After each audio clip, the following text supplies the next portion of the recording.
Damon here with NLP Gym.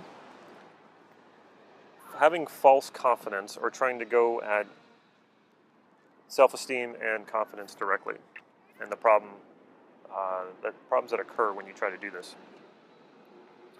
If you haven't already, please subscribe to this YouTube channel. Please follow us on Facebook and check out our website, nlp-gym.com, and get on our list. We have some freebies out there for you.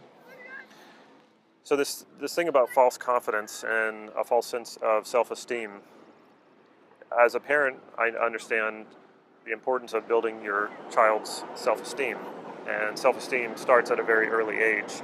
And low self-esteem can, from a young age, follow you into adulthood, and they can affect your confidence.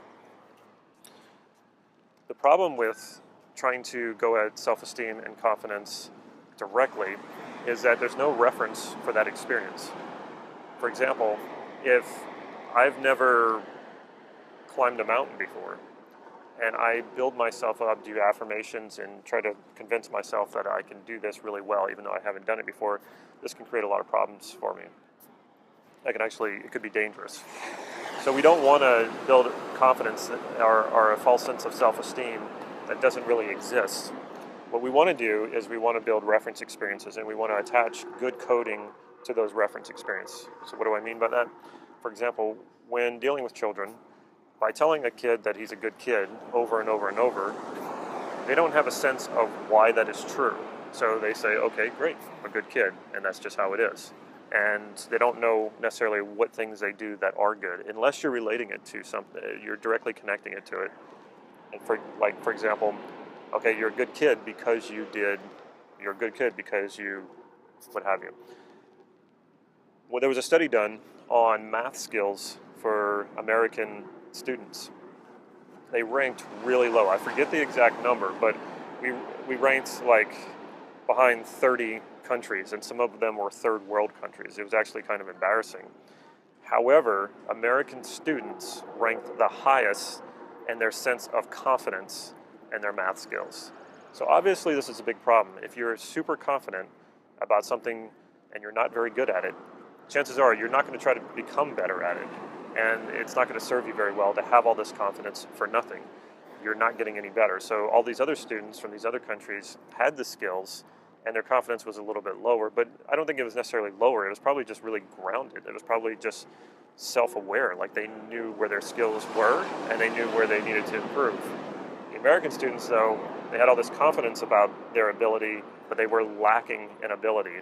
So when we try to build ourselves up, we try to build up our self-esteem directly without true reference experiences, or we try to build up our confidence before we have even attempted to do something or put in the practice. We're just building ourselves up actually for failure, because you can walk into a situation and have all the confidence in the world, but if you don't have the experience to back it up, you're going to fail. So tying in self-esteem and confidence to actual reference experiences is the key, and it's especially true with children. They need to know why they're good kids. They need to have the reference experiences that they can take with them, that they can refer to later, to know what is doing something good and what is doing something not so good, and to not just assume that they're at the height of their game, or they're at the top of their game, or they're really good at something when they're not. And I think this is a kind of a cultural thing in this country, and it's affecting us as adults. And we need to step in and intervene and realize that confidence is not something you just magically produce out of the air. And self-esteem, same thing. It's not just something you magically produce out of the air.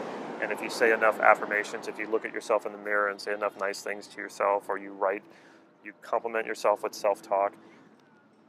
I don't want to say don't do those things, but that's really not where it's at. And again, if you could create self-confidence and self-esteem from those practices, it actually can hurt you. So go from your reference experiences, use your reference experiences, and you can do that retroactively. If you already have plenty of reference experiences for doing something like public speaking, like any type of sport that you play, or doing sales, you can use those, you can focus in on the things you did well, and then take the things that you didn't do so well and imagine how you could do them better.